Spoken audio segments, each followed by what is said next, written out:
ನಮಸ್ಕಾರ. ಇವತ್ತು ನಾವು ಜಾನುವಾರುಗಳ ಕೊಂಬಿನ ಕ್ಯಾನ್ಸರ್ ಇದರ ಬಗ್ಗೆ ಒಂದು ಸವಿವರವಾದ ಮಾಹಿತಿಯನ್ನು ನೋಡೋಣ. ಇದನ್ನು ನಾವೀಗ ನೋಡಲಿಕ್ಕೆ ಹೊರಟಿರೋದು ಈ ಎತ್ತುಗಳಲ್ಲಿ ಮತ್ತು ಜಾನುವಾರುಗಳಲ್ಲಿ ಯಾಕೆ ಈ ಕೊಂಬಿನ ಕಾಯಿಲೆ ಬರುತ್ತೆ ಅಂತ ಹೇಳೋದು. ಕ್ಯಾನ್ಸರ್ ಅಂದರೆ ಎಲ್ಲರೂ ಬೆಚ್ಚಿ ಬೀಳ್ತಾರೆ, ಜಾನುವಾರುಗಳಲ್ಲಿ ಕ್ಯಾನ್ಸರೇ ಎಂದು ಉದ್ಘಾಟನೆ ತೆಗಿತಾರೆ. ಯಾಕಂದರೆ ಜಾನುವಾರುಗಳಲ್ಲಿ ಕ್ಯಾನ್ಸರ್ ಇಲ್ಲ ಅಂತ ಭಾಳ ಜನಕ್ಕೆ ಇದೆ. ಆದರೆ ಹಲವಾರು ಬಗೆಯ ಕ್ಯಾನ್ಸರ್ಗಳು ಜಾನುವಾರುಗಳಲ್ಲಿ ಭಾಳ ಸಾಮಾನ್ಯ. ಇಲ್ಲಿ ನೋಡಿ, ಒಂದು ಜಾನುವಾರಿಗೆ ಕೊಂಬಿನ ಕ್ಯಾನ್ಸರ್ ಆಗಿದೆ. ಆ ಕೊಂಬು ಬಾಗಿ ಹೋಗಿಬಿಟ್ಟಿದೆ ಅದರಲ್ಲಿ ಕ್ಯಾನ್ಸರ್ ಗಡ್ಡೆಯ ಮೂಲಕ.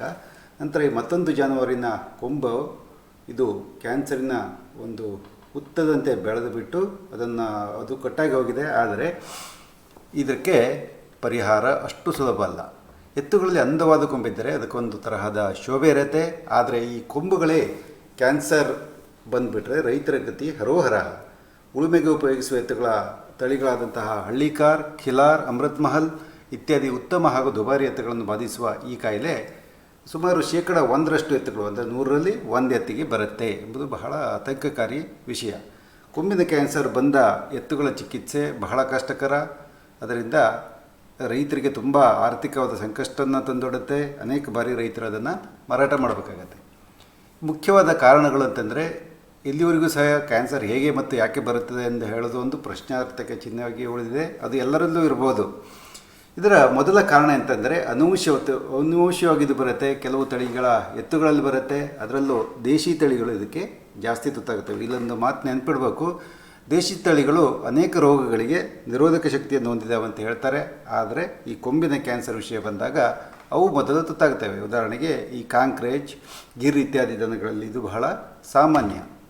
ದಪ್ಪ ಕೋಡು ಹೊಂದಿರುವ ದೇವಣಿ, ಗೀರ್, ಕಾಂಕ್ರೇಜ್ ಇದರಲ್ಲಿ ಇದು ಬಹಳ ಸಾಮಾನ್ಯ. ಉತ್ತರ ಕರ್ನಾಟಕದಲ್ಲಿ ಉಳುಮೆಗೆ ಉಪಯೋಗಿಸುವ ಎತ್ತುಗಳ ತಳಿಗಳಾದಂತಹ ಹಳ್ಳಿಕಾರ್, ಕಿಲಾರ್, ಅಮೃತ್ ಮಹಲ್ ಇತ್ಯಾದಿಗಳಿಗೆ ಸಹಿತ ಇದರ ಸಂಭವ ತುಂಬ ಜಾಸ್ತಿ ಇರುತ್ತೆ. ಹಾಗಂತೇಳಿ ಕೋಣಗಳಲ್ಲಿ ಬರಲ್ಲ ಅಂತಿಲ್ಲ, ಕೋಣಗಳಲ್ಲಿ ಸಹಿತ ಈ ಕಾಯಿಲೆ ಕಂಡುಬರ್ಬೋದು. 4 ವರ್ಷಕ್ಕಿಂತ ಕಡಿಮೆ ವಯಸ್ಸಿನ ಎತ್ತುಗಳಲ್ಲಿ ಇದು ಸ್ವಲ್ಪ ಕಡಿಮೆ. ವಯಸ್ಸು ಜಾಸ್ತಿ ಆದಾಗೆ ಎತ್ತುಗಳಲ್ಲಿ ಈ ಕ್ಯಾನ್ಸರಿನ ಏನಿದೆ ಒಂದು ಪ್ರಮಾಣ ಜಾಸ್ತಿ ಹೋಗುತ್ತೆ. ಇದರಲ್ಲಿ ರೈತರು ಗಮನಿಸಬೇಕಾಗಿದ್ದ ಒಂದು ವಿಷಯ ಏನಂತಂದರೆ, ಉಳುಮೆಗೆ ಉಪಯೋಗಿಸುವ ಎತ್ತುಗಳಲ್ಲಿ ಈ ಸಮಸ್ಯೆ ತುಂಬ ಜಾಸ್ತಿ. ಏಕೆಂದರೆ ಎತ್ತನ್ನು ಗಾಡಿಗೆ ಕಟ್ಟಿದಾಗ ಏನಾಗುತ್ತೆ, ನೊಗ ಪದೇ ಪದೇ ಕಟ್ಟಂತೂ ಕೊಂಬಿನ ಬುಡಕ್ಕೆ ಉಜ್ಜುತ್ತಿದ್ದಲ್ಲಿ ಅದರಿಂದ ಕಾಯಿಲೆಯ ಸಂಭವ ತುಂಬ ಜಾಸ್ತಿ. ಕೆಲವು ರೈತರು ಎತ್ತಿನ ಕೊಂಬು ಸುಂದರವಾಗಿ ಕಾಣಲೆಂದು ಅದನ್ನು ಕೆತ್ತುತ್ತಾರೆ. ಅಂದರೆ ಮಾರುಕಟ್ಟೆಗೆ ತೆಗೆದುಕೊಂಡು ಹೋಗಬೇಕಾದ್ರೆ ಒಳ್ಳೆಯ ರೇಟ್ ಬರಲಿ ಅಂತ ಹೇಳಿಬಿಟ್ಟು ಅದನ್ನು ಕೆತ್ತುತ್ತಾರೆ. ಅಲ್ಲದೆ ಅನೇಕ ರೀತಿಯ ಬಣ್ಣಗಳನ್ನು ಅದಕ್ಕೆ ಹಚ್ಚುತ್ತಾರೆ. ಇದು ಹಬ್ಬದಲ್ಲಿರ್ಬೋದು, ಹಬ್ಬದ ಹೊರತಾಗಿಯೂ ಸಹಿತ ಎತ್ತು ಚೆಂದ ಕಾಣಲಿ ಅಂತೇಳಿ ಅದನ್ನು ಹಚ್ಚುತ್ತಾರೆ. ಆದ್ದರಿಂದ ಕೊಂಬಿನ ಕ್ಯಾನ್ಸರ್, ಅದಕ್ಕೆ ಅನೇಕ ಪೇಂಟ್ ಇತ್ಯಾದಿಗಳನ್ನು ಬಂದರೆ ಕ್ಯಾನ್ಸರಿನ ಸಾಧ್ಯತೆ ಜಾಸ್ತಿ. ಇದಲ್ಲದೆ ಹಲವಾರು ಪತ್ತೆಯಾಗದ ಇನ್ನೂ ಎಷ್ಟೋ ಕಾರಣಗಳಿದ್ದಾವೆ ಇದರಿಂದ ಸಹಿತ ಈ ಕ್ಯಾನ್ಸರ್ ಕಾಯಿಲೆ ಬರಬಹುದು. ಹಾಗಿದ್ದರೆ ಈ ಕೊಂಬಿನ ಕ್ಯಾನ್ಸರಿನ ಲಕ್ಷಣಗಳೇನು ಹೇಳೋದನ್ನು ಸ್ವಲ್ಪ ತಿಳ್ಕೊಳ್ಳೋಣ.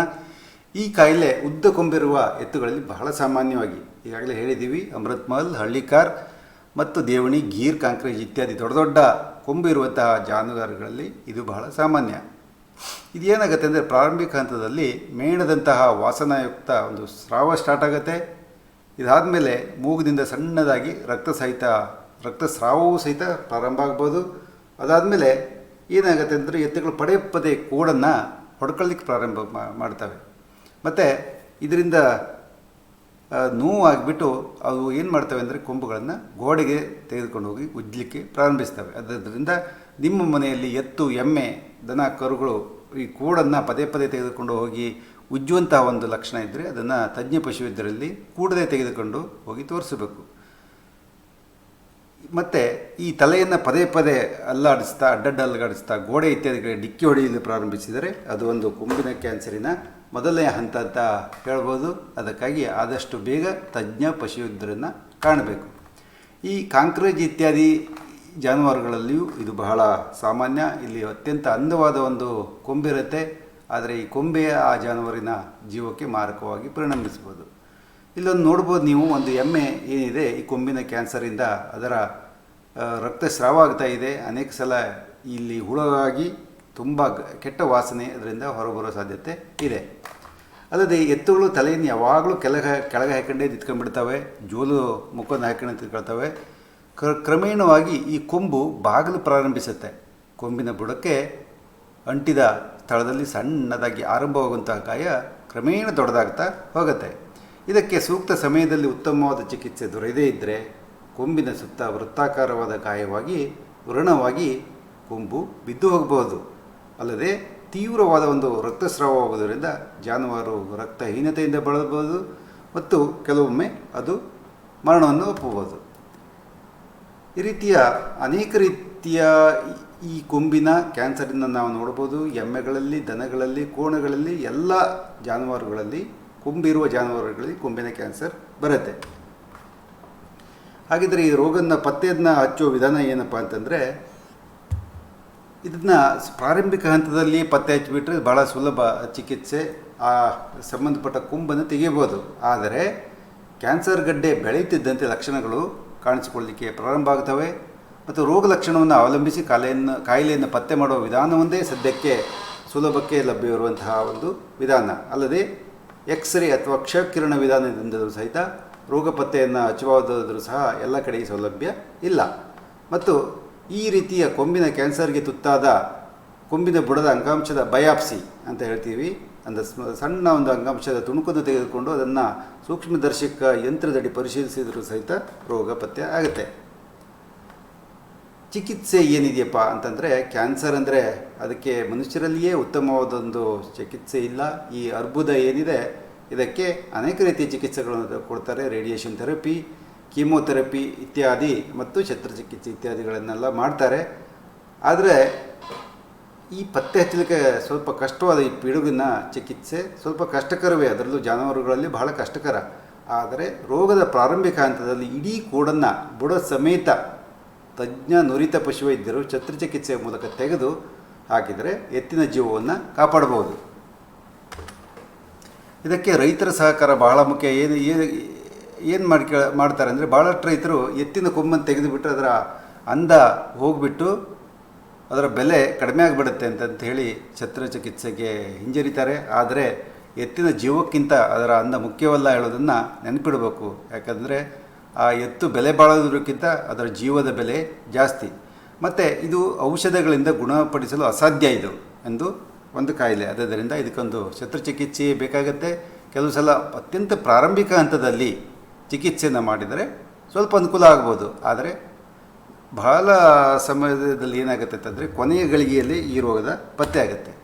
ಇದನ್ನು ತಡೆಗಟ್ಟಲಿಕ್ಕೆ ರೈತರು ಏನು ಮಾಡಬೇಕು ಅಂತಂದರೆ, ಕೊಂಬನ್ನು ನಿಯಮಿತವಾಗಿ ಗಮನಿಸ್ತಾ ಇರಬೇಕು. ಯಾವುದೇ ಕಾರಣಕ್ಕೂ ಅಂದ ಅಥವಾ ಬೆಲೆ ಹೆಚ್ಚಿಸಲಿಕ್ಕೆ ಕೊಂಬನ್ನು ಕೆತ್ತುವುದು ಅಥವಾ ಬಣ್ಣ ಹಚ್ಚೋದು ಇತ್ಯಾದಿ ಮಾಡಲೇಬಾರ್ದು.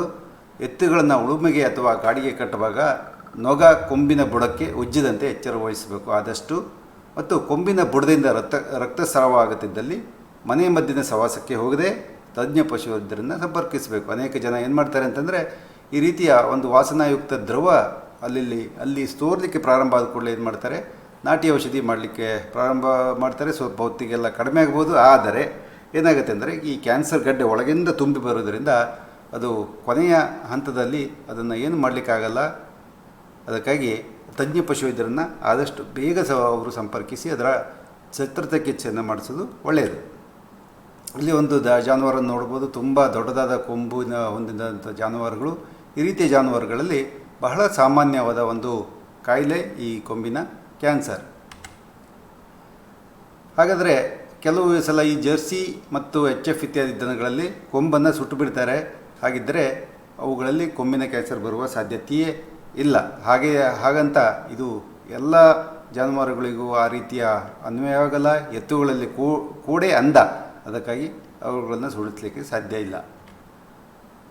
ಇಷ್ಟೊತ್ತು ತಾವು ಎಲ್ಲ ಇದು ಮಾಡಿ ತಾಳ್ಮೆಯಿಂದ ಕೇಳಿದಿರಿ. ಅದಕ್ಕೆಲ್ಲ ನಿಮಗೆ ಧನ್ಯವಾದಗಳು.